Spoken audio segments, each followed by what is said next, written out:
Good afternoon. Happy lunch, everybody, and welcome to the latest edition of Business Blondes. How are we all? How are you, ladies? Really good. You? Very well, very well. So obviously we are one lady down. We're one blonde down today. The lovely Penny is off doing other things, so we're wishing her all the best. We know that she's live delivering a speech right now, so all the best with that, Penny. We obviously miss you, having you on these squares. But today it is us. Today is us three, and we have got a great topic to discuss with you today, and that is about perfectionism. We all like to be little Miss P's, and we've noticed that within our blonde group. So we thought it'd be a good area for discussion today. But before we do that, let's check in with my resident blondes and see how you both are. How's your week been, Kim? Yeah, it's been good, actually. It's been one of those weeks where you're like, how have we got to Thursday already? Because it's just been crazy, and it's been fascinating chatting to people, businesses, around the world, actually, that I've been working with this week. And have been talking about kind of their next steps. And I'm getting a real feel that people are starting to really think about where their aspirations and their dreams are. So it feels like, actually, as we're starting to come back to life, starting to see things work, that people are really starting to get their mojo back and going, actually, what is it I want to take into my future that I have learned from this lockdown? And what's it spurred me on to do differently, which has been lovely to be part of, to be fair.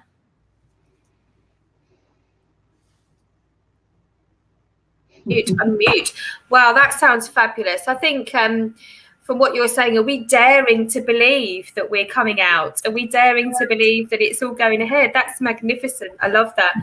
Caroline, how's your week been? Yeah, really good, because I've booked this week off because after my academy, which I work every Saturday for 8 weeks, I'm very tired at the end of it, and I become a bit like the Hulk. You wouldn't like me when I'm tired. So I thought, for humanity's sake, I better take the week off. And I know from doing this for years, it's pointless trying to work through deep fatigue. And although we've had a lockdown on and off for over a year, it's not like being on holiday. It really isn't. So I booked the week off, and I've been to the salon, and that was very nice. It's very hard not to look at your emails. It's very hard not to respond to things that are happening, but I've managed it, and I still don't think I've come down from planet stress yet. You know how you still feel a little bit buzzy underneath your skin, like still haven't completely unwound yet. And I think, a few days off isn't enough. I'd like to take a lot longer, but back to work next week. But it's been fantastic just to try and de-stress, come down, not look at the emails, not declutter, do things around the home, but just try and do nice stuff. Which, although, as I say, lockdown gave us all that time, but it wasn't nice. So now the shops are open, I can sort of potter about and feel a bit more human again, less like the Hulk. Less like the Hulk. I know what you mean about, you still feel like twitchy, don't you? You haven't quite got to that balance of peace and tranquility and equilibrium. You haven't quite reached there. There's still something that's a little bit twitchy under the skin. So yeah, I resonate with that a lot, actually. So perfectionism, this is a really interesting subject, because I think working from home, especially right now, because there's so much going on in this madhouse. So we've got some work being done to the house. So there's always people around. I never know, who's going to pop in their heads in the door at any moment, or who's going to walk past the window making the dogs bark. And obviously, until recently, I had 2 children at home as well. And now, because I'm a crazy lady, I've just introduced a new puppy to the madhouse. So amongst all of that, I still strive for perfection. So when doing this, or when I'm working one-to-one with my clients on Zoom at the moment, I still cannot bear it if either one of those things interferes with my call, with my coaching session, or anything. So it's taught me a lot about myself, actually, because I would not have labelled myself as a perfectionist up until this point, where I've realised that, I'm actually on high alert. So for these 30 minutes that we're going to be talking today, I am going to be on high alert. And I've just delivered a 3-hour presentation this morning. Again, I was on high alert. Don't let one of the dogs bite. bark. You know, I know the postman comes at 10 o'clock, which sets the dogs off as well. So it's a really, really interesting conversation for me, having only just learned this about myself. But what about you, Caroline? Because you must see this in your coaching practice a lot. People really striving for that ultimate perfection, which we know we're not going to get, don't we? Absolutely, and I think there are certain professions where you want someone to be a perfectionist. You want your hairdresser to be a perfectionist, not someone who's cutting your hair like that and looking the other way. You want your tailor, if you want lovely clothes made, you want them to be a perfectionist. You want artists and creative people or cake decorators to be very good at perfectionism. But on a day-to-day basis, I think when it shows up, it's a kind of harshness to the self, which is I want everything to be just so, but it can also be a mask for self-doubt. So when people say I'm a perfectionist, I always think you're giving yourself a hard time. What might take someone 10 minutes to do an email, a perfectionist, it's an hour and a half. So when people say to me, I never have enough hours in the day, one of the first questions I ask them is, are you a perfectionist? Because perfectionists, it's never good enough. They are never good enough. Their work is never good enough. And it's a form of, I call it self-doubt in a pretty dress. It's a kind of fear, because you know, people say, Grandy, I'm a perfectionist, meaning I have very high standards, but it can also mean you're extremely harsh on yourself and maybe others. And like you, I want my Zoom calls to be perfect. And yet, you know, things do go wrong. And it's about being self-forgiving and having an awful lot of compassion for the self. But perfectionists don't have that. They drive themselves to be excellent, which is great if you're an employee. But it can mean it's never good enough. You're always overworking things. You're always in doubt. And you never quite feel good enough, or it isn't good enough. And that sort of sense of deficit is where anxiety comes in. So it's about showing yourself forgiveness, show yourself some compassion and humanity, that we all make mistakes. Life isn't perfect. It's often quite messy, but making the most of it. And progress beats perfectionism. At least do something, even if it's, I actually had a client once, this was many years ago, who said, I live in regret of not saying yes to a man who asked me to marry him because I didn't think he was perfect enough. And now I look back and see, actually, he probably was, and I don't know what this idea of perfectionism I had in mind. So it can show up in all different ways in relationships, like he's just not good enough, or not enough, or I'm not good enough, or what I'm doing is not good enough. So it's a pernicious old thing, perfectionism. Wow, yeah, that's really interesting. And Helen, thank you for your comment. You've said waking up in the middle of the night worrying about an email I sent a week beforehand. I mean, again, like you said, Caroline, that's almost like self-destruction, isn't it? You know, to let that play so heavily on your mind, even something that you did a whole week ahead. Kim, how do you feel? Are you a perfectionist? Are you a little Miss P? So I spent years desperately feeling inadequate about everything that I did, and therefore trying so hard to just do better. To, you know, anything that wasn't 100% perfect, I would berate myself for. And I used to have a big job and still come home and cook dinner from scratch and make sure the house was clean and look after everybody. And I used to commute away in the week, and on a Sunday I'd bulk cook so that my husband had got home cooked food every day. And I'd panic that when our friends came round, you know, they didn't have such big jobs and they perhaps played more of the wife role than I did, that they think I wasn't good enough as a wife. So I'd try even harder. And actually, inadvertently, what I now realise in talking to those people is I made it uncomfortable for people, because they were like, is there nothing you're not good at? And I said, oh my God, I'm not good at anything. But I would desperately try and make sure that I did. I'd get in from work at, like, I remember once we did our first ever Come Dine With Me, which was just a joke thing with friends. I was so panicked. I got home from work at 9:30 on the Friday night, and I cooked bread and pate and chutney and 2 mains and 3 desserts, and totally stressed myself out, thinking they were going to think I was an inadequate wife, inadequate cook. And they came around and were like, I don't want to play this game anymore. I didn't know we had to do all of that. Did you even sleep? And I was like, no, not really.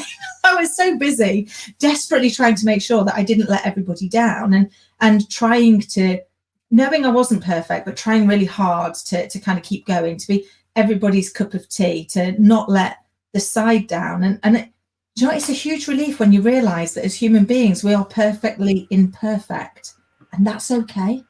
That actually, how did you come to that realization, Kim? How did you realise that you don't have to be? When did you get off that train?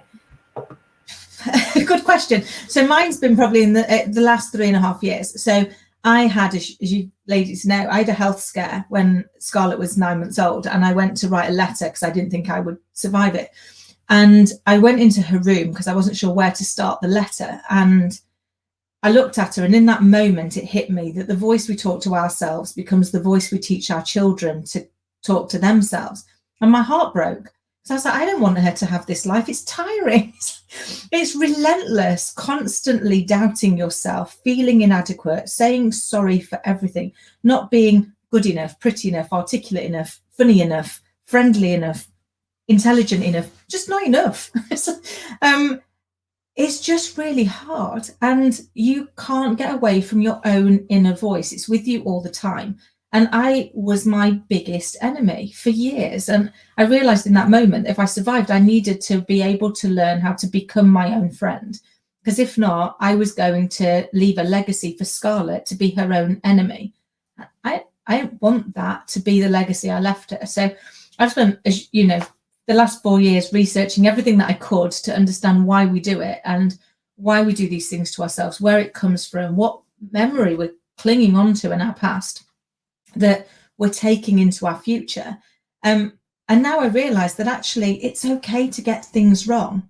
It doesn't mean to say I'm not really sorry when I get things wrong. It doesn't mean to say I don't apologize, I don't acknowledge them, but I no longer feel the need to walk around in a hair shirt and tell everybody about everything I've got wrong again and again and again. It's a bit like, it's probably why I'm divorced so many times, but when you have an argument, you don't really get over the whole argument. And the next time you have an argument, you're like, and another thing, you didn't empty the dishwasher in 2004. You're like, really? You're not over that yet?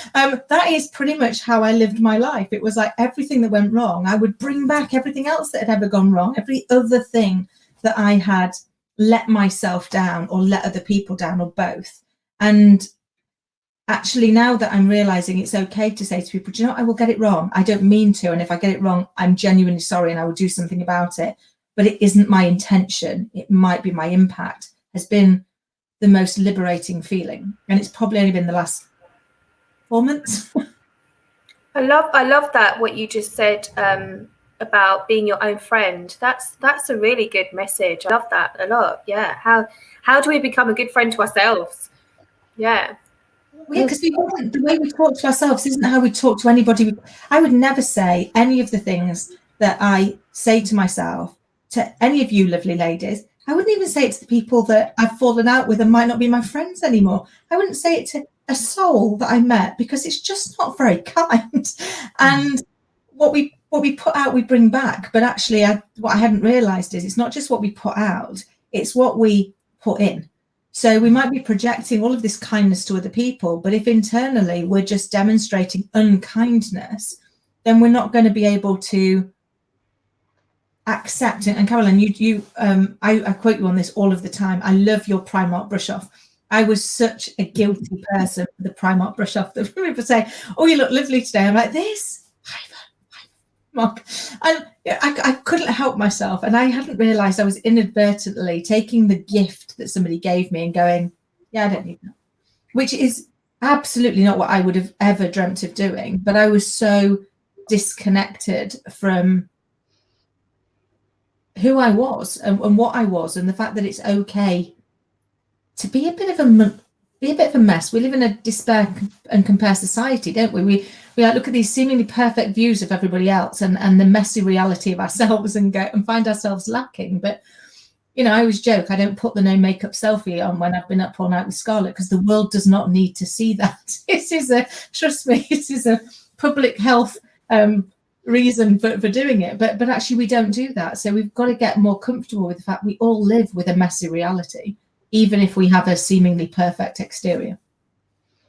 I think social media adds to the anxiety, and you have to be a very self-assured person to go on Instagram or Facebook, and if you're having a bad day or maybe if you're a young person and you haven't got many friends, or life wasn't giving you some good breaks, and you see the perfection, inverted commas, of other people's lives, the thin bodies, the gorgeous homes, the lovely partners, the holidays, the lifestyle, you sort of think immediately, I'm lacking and something's wrong with me for not having this. Now, you don't know how those pictures have been set up. You don't know the reality of those images, but we're fed this image of perfectionism, of, you know, fantastic social lives, unattainable dreams, and yet they're not real. A lot of them are not real, but they're very triggering. And you feel, if I don't have this, I'm not like them.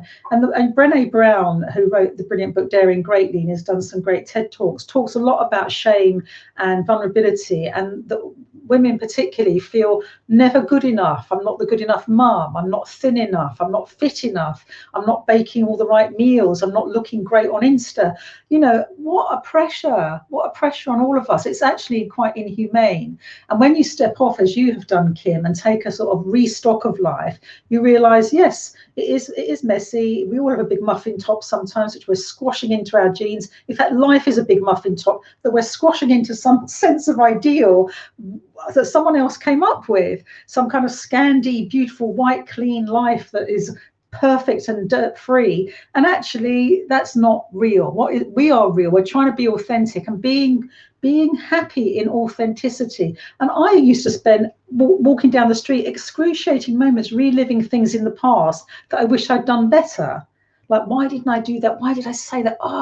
And like really have that excruciated feeling. And now I just have to say, because I made the decision then and I've let it go. I don't remember what the circumstances were, but I've let it go. And I think people need to show that compassion to themselves. Whoever this need for perfectionism must go. Because what I love about the younger generation too is they are very cool and accommodating for all shapes and sizes, colours, heights, ethnicities. They're very cool people. And I think they're giving themselves a break and they're calling us on it.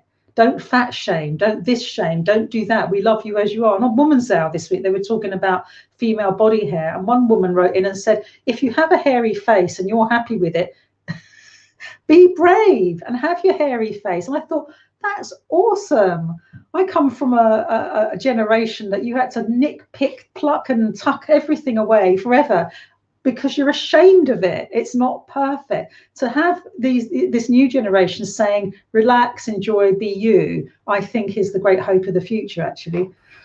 That's really good to hear, because I was just about to ask, Caroline, is social media, you know, the trigger for perfectionism? Because, you know, and not only social media, but all these reality TV programs, you know, there are so many now scantily dressed men and women laying round very luxurious villas looking goddamn amazing. And, you know, how do we compete with that? How do I get my muffin top out and compete with that? The pressure of trying to get that perfect body that they've got, you know, the chisel, and the guys as well. It's not just the girls, is it? It's the guys too. But a lot of them smoke, which isn't great. You know, they're all sitting there smoking. And when I smoked over 25 years ago, I was slim as anything, because you have cigarettes instead of meals. But it's not. The new Dove advert, as Helen said, is amazing. All different shapes and sizes, and it makes us feel I'm not weird. I am okay. We're all different shapes and sizes. But I actually have had clients say who want to start a small business, and they go on Instagram and look at their so-called competitors and say, I can't possibly do what they're doing. Well, don't look at them. Do your own thing. Don't be scared by the seeming professionalism or success of another. Concentrate on you. And I said the other day in my CC club, when we plug our battery into someone else's life, we drain our battery. Okay, so you've got your lead, you're plugging it in. Oh, they're getting all your energy by you looking at with envious eyes at their lifestyle. Put the battery charger back in on yourself and top yourself up, and only concentrate on you until you've got the level of success in your business that you want. Yes, learn from other people, but don't be shocked and shamed by them or intimidated. I'll never be as good as them, because your battery's getting flat that way. Putting it in their life, put your battery charger back on you and concentrate on what you're doing the best you can, and that's how you'll get your success, but not by frightening yourself half to death by other people's lives and perceived perfection on social media. Yeah, just do you, isn't it? That's what you're saying. Just, but in this world, like you said, Kim, where we are just comparing ourselves against these perfect squares that we see day in, day out, and now we're seeing it on TV at 9 o'clock prime time. How do you stop this comparing? How do we stop ourselves from, thinking that we have to be that person? Yeah, and it's hard. I mean, I spent years panicking for my poor little girl that, I'm the oldest mum that takes her to nursery. Everyone else probably thinks her grand's bringing her, but actually she doesn't. She knows I'm her mum, and it's not about what I look like. It's about what I bring to her. It's what I bring to her soul. But there was another fascinating. I don't know if I think it was done by Dove, but they actually had a guy artist come in, and he didn't see any of the people. They got the people in, that were going to be the models of all shapes and sizes to sit with a stranger. And the stranger sat with them for 5 or 10 minutes. Then the person left. The artist still didn't see them. And that person described them and the artist drew them. It was somebody who does sketches. Then the actual person came in and had to describe themselves. And again, he drew them and then put them up. And it's the most amazing thing to see, because the disillusionment, the way these people viewed themselves versus the way strangers who knew nothing about them viewed them, was quite literally breathtaking. And it makes us realize how distorted our view is. And it was part of the training I've just been doing recently on kind of like, personality and our faces and our features. But it was amazing to see how our view of the world is so different to other people's view of the world, because we are so harsh in the way that we view ourselves. And yet we wouldn't be that harsh to other people. So why do we think that those people are being that harsh to us? I don't think people are walking around going, oh, bless her, she looks a bit of an old hag, doesn't she? Well, to be fair, I'm nearly 50. I'm quite happy being an old hag. Not everybody's made it this far. So you've got to be grateful for where you get to. But I don't think anybody but me is probably saying that. It's just that we have that voice in our head that unfortunately isn't always kind to us. I think there's going to be many people watching Kim going, if I look like that by the time I'm nearly 50, then I'm going to be a happy lady. Thank you very much. So, Caroline, if we were in your coaching practice, and we were talking about, the typical Love Island bodies, the perfect lives on Insta, I'm feeling inadequate, I've got my muffin top. How do I come out? How do I put my shorts and bikini on? How do I do that with confidence? Why do I compare? What would you say to all of us? Well, I'm always banging on about the Big Me Up book, but it's basically a book of all the good things about yourself. And if you are struggling to write 50 to 100 really good things about yourself, I ask my clients to contact 5 of their really dearest friends who love them, and say, I'm working with a life coach and she's asked me to email you. So if you could, I'm really embarrassed about it, but could you tell me 5 really good things about me? And if I am feeling extra brave, can you tell me 5 things I might need to work on? And they say, well, what I say, then send me what your friends say. And because they're all often commonalities there. She's lovely, she's generous, she never sees. And then what you need to work on, she doesn't get how brilliant she is. And then it's like, now read all this. Are you getting it yet? You need to start believing what these people who aren't lying, they truly love you, and they're saying this about you, that you're a loyal friend, you look amazing. In fact, you don't come out enough. You should come out and see people more. You don't believe in yourself. What would it take? What would it take for you to believe these people who love you, who aren't lying to you? So that's one thing, But then it's like you both could to tell me every single day that I'm this or I'm that, but unless I'm feeling it in here, unless I'm feeling it inside, I don't believe it myself. How can I train myself to be imperfect in my thoughts? Well, I do think keeping a blessings book and saying what you do like about yourself, because there must be some things. I've got nice hair today, or my eyes look like this, or I feel good in this color, whatever. Start to even accept that there are some good things that you like, and then keep looking at the proof Sooner or later, your argumentative self that doesn't want to believe it and your self that's getting stronger will have a nice big old fight together, and hopefully the good guy will win, which was like, actually, I'm so sick of listening to the bad press about myself that I'm making up. I now need to make peace with this inner critic, because I don't want to hear its voice. I don't want to hear its argument with me. And I deserve love of me.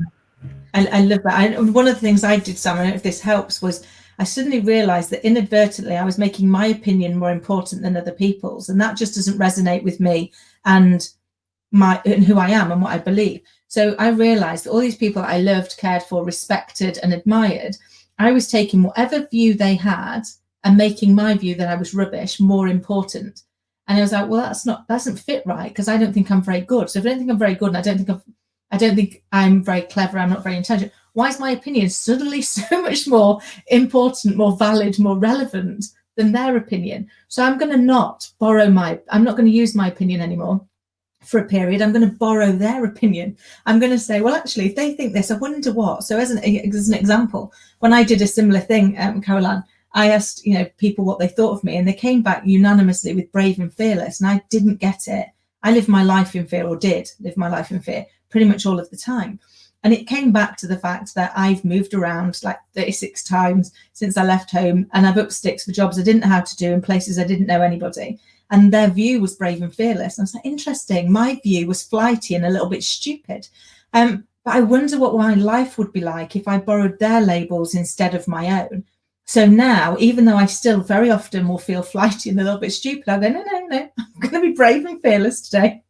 And I'm going to change the language. And I think it's Mel Robbins that says, you think this, think that instead. So write yourself a list that says, when I think this, I'm going to think that, and start to really move your words, like flip the script that you're using, so that you can actually start to change your dialogue. And eventually it does start to become a new dialogue, as you say, Caroline, once you start to really give yourself some compassion and realize you deserve some.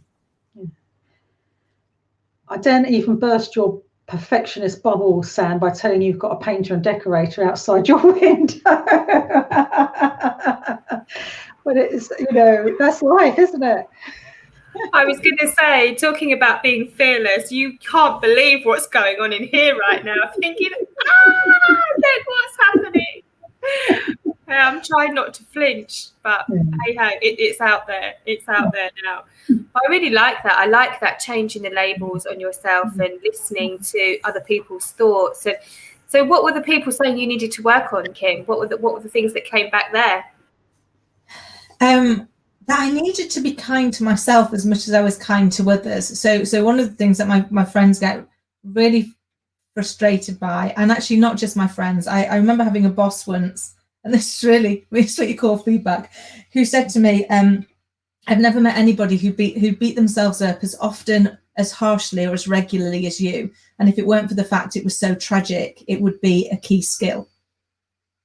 And I was like, that's what we call feedback, isn't it? This is a guy who used to F and Jeff at everybody. So for him to be like quite so kind and eloquent, I was like, wow, I really probably need to think about that. And that was the bit that I think I've really needed to work on, and I really struggled with it, was to be able to demonstrate any form of kindness to myself, in the same way that I demonstrated it to others, and to be able to be vulnerable, to be able to say, do you know what, actually, I haven't got this. I am lost. I remember, the last big traumatic thing that happened, and one of my friends said to me, I can't decide if you're incredibly strong or incredibly stupid, because you just keep going. And I didn't realize it at the time, but I was just too afraid of asking for help, because that would have been putting it out there that I'm not perfect, that I am vulnerable, that I'm a little bit broken and I don't know how to do this. And that was just too scary at the time. And I guess that's the piece where I feel like I've come a long way now, because now I can say, do you know what, some days if I adult for 12 hours, that's going to go in my big me up book, because that is progress, and I'm going to be perfectly happy with that, and that's okay. And I can now ask for help. So what would your biggest tip be then, Kim, for everybody to leave this week on how to deal with that perfectionism if you suffer from it? So I would say, whatever it is you're vulnerable about, share it. Because I promise you, everybody is vulnerable about something. And the minute you share your vulnerability, one, people will want to help you. They won't use it against you. And you've already made it less vulnerable because you've told them what it is. And then people will demonstrate compassion. We're naturally compassionate people, but you will have demonstrated a strength that allows you to step into your truth and say, do you know what, I'm not perfect. I get these things wrong. I need some help. But in doing so, you allow somebody to give to you. And it's the greatest gift. Think about it for yourself. When you're able to give to somebody else, when you're able to help them, when you're able to support them on their journey, you feel good. So whenever you're holding your vulnerability, whenever you're stepping into your perfection and refusing to allow people to support you, you're taking away the chance for them to give you that gift. Yeah. That for me was a great way of recognizing I don't want to take that feeling away from somebody. So actually bring it on. I need all the help I can get. I'm sure everybody watching can see that. So actually, anybody that's got a gift of help, please feel free to share it. I love that. It's just changing the script, I think. Yeah, thank you very much. Caroline, what would your biggest tip be? Well, I would say that not many people know this, but you can't love anyone else more than you love yourself. So even if you're finding it hard to love yourself, do it as an investment for the rest of the world, because any personal development and improvement you make for yourself is a gift to the world. How lovely. I'm going to end on that. Because the perfectionist in me is saying we're 1 minute, 38 seconds over. So I'm ending on that, Caroline. Love it. Thank you so much, ladies. An interesting conversation. And Kim, tell everybody how they can join our conversation, be our guest if they so wish. Absolutely. If you'd like to join in and join us here, then please do get in touch at www.businessblondes.tv. And in the interim, to follow Caroline's advice, be kind and care and give yourself compassion. And we will see you next week. Take care.